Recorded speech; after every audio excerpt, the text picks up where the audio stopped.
হরফ বারিকের আলোচনা বিভিন্ন কিতাবে 1 2 3 সিরিয়ালে এবং 17 18টা 20টা প্রতিটি সিরিয়ালে দেয়। এইভাবে মুআল্লিমরা শিখলে মনে রাখতে কষ্ট হয়ে যায়। সিরিয়াল একটা বলতে বলতে যায় একটা জায়গায় আরেকটা সিরিয়াল বললে তখন আর ওই ধারাবাহিক আসে না, তখন কিছু থেকে যায়, কিছু আসে কিছু আসে না, বলতে পারে না, বুঝে আসতে কষ্ট হয়ে যায়। তো আলহামদুলিল্লাহ আমরা এমনভাবে হরফ বারিকে আলোচনা করবো যেখানে আপনি এত লম্বা সিরিয়াল দেওয়া লাগবে না, সহজে সংক্ষেপে বুঝতে পারবেন। দেখেন, রর উপরে জবর অথবা পেশ হলে র কি হয়? আমরা সবাই জানি আলহামদুলিল্লাহ, এটা মোটামুটি সবাই জানি, জানি না? রর উপরে জবর পেশ হলে র করবে হয়। যেমন রাসূলুন রাসূলা, বলার সময় পূর্বে বলতে হবে রাসূলুন রাসূলা। এরপরে র সাকিন তার ডাইনে জবর অথবা পেশ হলে র পর হয়। যেমন আরসালনা উরসিলা। এরপরে র সাকিন তার ডাইনে যদি কি হয় জবর অথবা পেশ হয় তখন র কি হবে? পর হবে। যেমন ওয়াল ফাজর ওয়াল আসর ইন্নাল ইনসানা লাফি খুসর। ঠিক আছে? হ্যাঁ, তাহলে এই 3 নাম্বার যে কথা বললাম, র সাকিন তার ডাইনে জবর অথবা পেশ হইলে র পর হয়। র সাকিন তার ডাইনে জবর অথবা পেশ হলে র পর হয়। শর্ত হচ্ছে র সাকিন তার ডাইনে ইয়া সাকিন হইতে পারবে না। মাসলা একটা শর্ত আছে, এটা মনে রাখতে হবে। 29 হরফের মধ্যে শুধু কোন হরফ আসতে পারবে না? ইয়া হরফ আসতে পারবে না। তো ইয়া হরফ আসতে পারবে না, আসা নিষেধ। তো ইয়া হরফ ছাড়া আর বাকি যে হরফ থাকবে ওই সময় রগুলো কি হবে? যদি ইয়া চলে আসে তাহলে বারিক হয়ে যাবে। যেমন খায়র, সাইর, তায়র, এগুলা বারিক। কেন? র সাকিন হচ্ছে তার ডাইনে জবর অথবা পেশ হচ্ছে ঠিক, তবে মাঝখানে ইয়া সাকিন হচ্ছে। র সাকিন ডাইনে কি সাকিন হয়েছে? ইয়া সাকিন। বাস, তাহলে সহজে বুঝো। 1 নাম্বার রর উপরে জবর পেশ হলে র পর, যেমন রাসূলুন ও রাসূলা। 2 নাম্বার র সাকিন তার ডাইনে জবর অথবা পেশ হলে র পর, র সাকিন তার ডাইনে জবর অথবা পেশ হলে। 2 নাম্বার বলছে, আবার বলি খেয়াল করুন। রর উপরে জবর অথবা পেশ হলে র পর, যেমন রাসূলুন ও রাসূলা।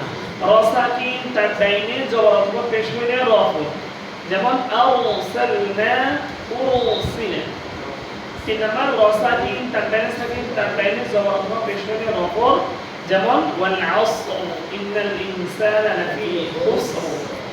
শর্ত হচ্ছে এখানে র সাকিন তার ডাইনে ইয়া সাকিন হতে পারবে না। যদি ইয়া সাকিন হয় তাহলে বারিক হয়ে যাবে।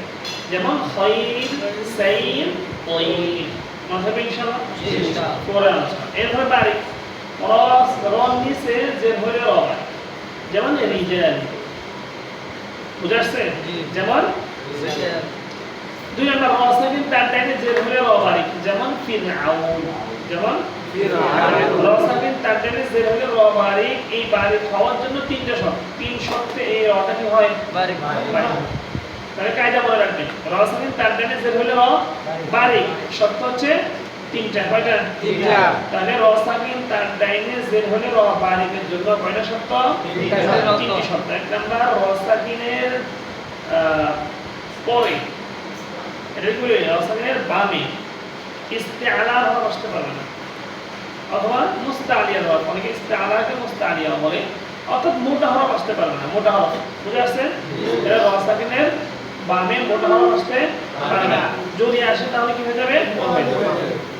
1 নাম্বার। 2 নাম্বার র সাকিন তার পূর্বে যে জের হবে ওই জেরটা আসলি জের হতে হবে। কি জের? আসলি জের হতে হবে। আর জের হইলে আবার কি পাবে না, পর হয়ে যাবে। তাহলে আসলি কি আরজি কি এটা তো চিন্তা হবে নাকি? তাহলে আসলি জের হচ্ছে যে জেরটা পরিবর্তন হবে না, যেভাবে আছে সেভাবে থাকবে। আর আরজি জের হচ্ছে যেটা মিলে পড়ার সময় একটু মিলে না পড়লে আর একটা কথা সাকিন থাকে, কখনো কখনো জেরটাকে পরিবর্তন হয়, ওটা আমরা কি বলছি? আরজি। ওটা কি? আরজি পরিবর্তন। তাহলে আসলে যেটা পরিবর্তন হয় না। তাহলে যেমন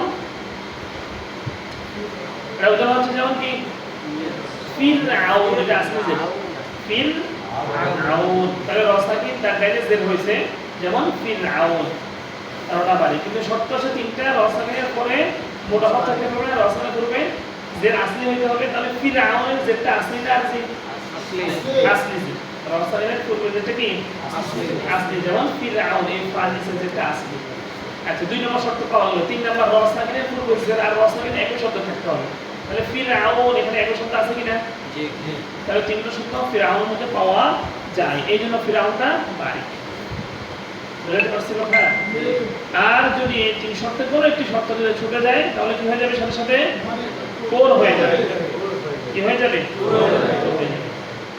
যেমন মনে করেন রসায়নের পরে ইস্তিআরা ভাব চলে আসছে, যেমন ইন্না রাব্বাকা লাবিল মিরসাদ, মিরসাদ বুঝা আসছে না? এরপরে মনে করেন আর যে হয়েছে, যেমন মানিরতাদা, মানিরতাদা। আর হচ্ছে 3 নম্বর সূত্র রসাকিন তার টাইমে যে হবে ওই যে রসাকিন কয় শব্দ হইতে হবে? একই শব্দ হইতে হবে। তো ওখানে একই শব্দ যদি না হয় তাহলে কি হয়ে যাবে? পর হয়ে যাবে। যেমন রব্বিরহামহুমা, রব্বি এক শব্দ, ওই হামহুমা আরেক শব্দ। বুঝা আসছে? এই হামহুমা আরেক শব্দ, এই জন্য দুটোটা আলাদা হয়েছে। রব্বিরহামহুমা এটাও পর হয়ে গেছে। কেন পর হয়েছে? রসায়ন তার টাইম তো জের আছে, কিন্তু পর হয়েছে কেন? ওই 2 শব্দ হওয়ার কারণে। কয় শব্দে? 2 শব্দ হওয়ার কারণে। মনে থাকবে ইনশাআল্লাহ। তাহলে পরে আলোচনা করলাম, বারিকে আলোচনা করলাম। আর একটা কথা হলে শেষ হয়ে যাবে। যেমন তাশদীদ ওয়ালা র যদি হয় তাহলে কি করবেন? একদম সহজ। তাশদীদ ওয়ালা র এর একটা কথা মনে রাখলে আপনি বাস সব ক্লিয়ার। তাশদীদ ওয়ালা র যদি হয় তাহলে শুধু দেখবেন তার উপরে নিচে হারকাত কি আছে। যদি তাশদীদ ওয়ালা র এর উপরে হারকাত জবর অথবা পেশ হয় তাহলে উভয় অবস্থায় পড় হবে। তাশদীদ ওয়ালা র দুইবার পড়া যাবে না? জি। কোন অবস্থায় কি হবে? পড় হবে। যদি তাশদীদ ওয়ালা র এর নিচে হারকাত জের হয় তাহলে উভয় অবস্থায় বাড়ি হয়ে যাবে। শেষ। তাশদীদ ওয়ালা র এর পূর্বে হারকাত কি আছে দেখা দরকার নেই। মনে থাকবে ইনশাআল্লাহ। ইনশাআল্লাহ। এইটার ভিতরে র পড়ে আলোচনা সব চলে আসছে। কোনো কিছু কি নেই? বাদ নেই। মনে থাকবে ইনশাআল্লাহ। ইনশাআল্লাহ। একটা ইখতিলাফ আছে, একটা ইখতিলাফ আছে, ছোট্ট একটা ইখতিলাফ আছে। এটা 3টা শব্দ নিয়ে ইখতিলাফ করা হয়। একটা হচ্ছে আল মিসর, আইন আল গিতর, আর হচ্ছে ফিরকিন কাফদিল আউই। এই 3টা শব্দের ক্ষেত্রে কিছু সংখ্যা পরকেরাম বলেন পর হবে, কিছু সংখ্যা পরকেরাম বলেন বাড়ি হবে। যেমন ফিরকিন এই শব্দটা পর না বাড়ি? আমাদের মধ্যে পর। কেন? রসায়নের পরে ইস্তিআরা ভাব আসছে কফ। ফিরকিন, ঠিক আছে না? কিছু সংখ্যক পরকেরাম বলছেন যে ফিরকিন এটা বাড়ি। কেন? তো রসায়নের পূর্বেও জের, রসায়নের পরেও জের। আর কালামে আরবে এভাবে জের হলে এটাকে তাখফিফ করা, খফিফ করা, পাতলা করাকে কি করে? পছন্দ করে। এই জন্য এটা পাতলা হবে। এক। আর হচ্ছে আইনাল গিতর, আল মিসর, এই দুটো শব্দ আছে নি? তো আল মিসর, এই মিসর এখানে মিম সাদ র, তো র সাকিন হচ্ছে কিনা? কথা বললেন। তো র সাকিনের আমরা বলছি র সাকিনের পরে ইস্তিআরা ভাব আসতে পারবে না। যদি ইস্তিআরা ভাব আসে তাহলে রটা কি হয়? পুরো হবে। এখন কিছু সংখ্যক পরকেরাম বলছেন র সাকিনের পূর্বে যদি ইস্তিআরা ভাব হয় তাহলে র কি হবে? হবে। ওই হিসাবে উনি এটাকে বলতে চাইছে যে মিসর এটা কি হবে? পর হবে। এই তো এটাও কি হবে? পর হবে। বুঝতে পারছি?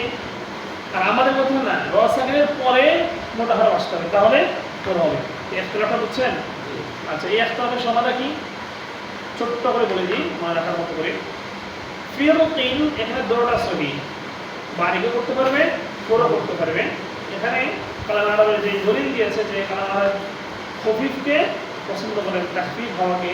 কেন? যেহেতু পূর্বেও জের, পরেও জের। আর জের অবস্থায় বেশিরভাগ মানুষ জের অবস্থায় পড়াটাকে তাখফিফ হয়, পাতলা হয়। জের অবস্থায় কি হয়? পড়া পাতলা হয়। তো যেহেতু তার পূর্বে জের আছে, আগেও জের, পরে আর পরে যে তানবিন সহকারে, তো এখানে আরো একটু পরে দলিলটা বেশি মজবুত করে যে আগেও জের, পরেও জের, পরের জেরটা আমার তানবিনের সাথে। এই জন্য এটা তাখফিফ করাটাই বেশি ভালো মনে করেন ওনারা, ইখতিলাফ যারা করছেন। এই জন্য ফিরকিন এই শব্দটা কি বলছে? বাড়ি করছে। তো আমরা বলছি পর, ওনারা বলছে বাড়ি। তো পরবর্তী পরবর্তী সিদ্ধান্ত দিয়েছেন যে ফিরকিন শব্দ পর চাইলেও করতে পারবে, বাড়ি চাইলেও করতে পারবে, অসুবিধা নেই। এরপরে 2 শব্দ আল মিস আর আইন আল গিতর, এখানে কিভাবে করব? তো এখানে পরবর্তী পরবর্তী সমাধান দিয়েছেন যে আল মিসর এই শব্দটা কোর পড়া উত্তম হবে। আর আইনাল ঈদ এটা বাড়ি পড়া উত্তম। এখন উত্তম এটা কিভাবে, কিসের যুক্তিতে উত্তম আর অনুত্তম বলবো? বলতেছে আইনাল ঈদ যেটা, এখানে মূল যে র যাকে আমরা ফোর করবো অথবা বাড়ি করবো, সেই রর উপরে হারকাত কি আছে দেখেন। তো দেখছে যে আল মিস রর উপরে কি আছে? জবর আছে। তো বলতে যেহেতু রর উপরে হাকিকত জবর আছে, তাহলে অর্থ করলে ওই রটাকে ফোর পড়া কি হবে? উত্তম হবে। এই জন্য আল মিস রর কি বলছে? ফোর পড়া উত্তম। আর আইনাল ঈদ রি, যেহেতু এখানে মূল রয়ের নিচে হারকাত কি আছে? জের আছে, এই জন্য এখানে আইনাল ঈদ রি ওয়াফুল ঈদ ফাতলা করা উত্তম। এই কথা বলছে। এই কথাটা কোথায় আছে? আহসানুত তাজবিদ লিখেছেন আল্লামা আহমদুল হক কোটিয়া মাদ্রাসার প্রধানকারী সাহেব আহমদুল হক দামাত বারাকাতুহু। ওনার আহসানুত তাজবিদ বলেছে। কিতাবটা আছে আপনার কাছে? ঠিক আছে, পাইছেন? কত নম্বর পৃষ্ঠাটা?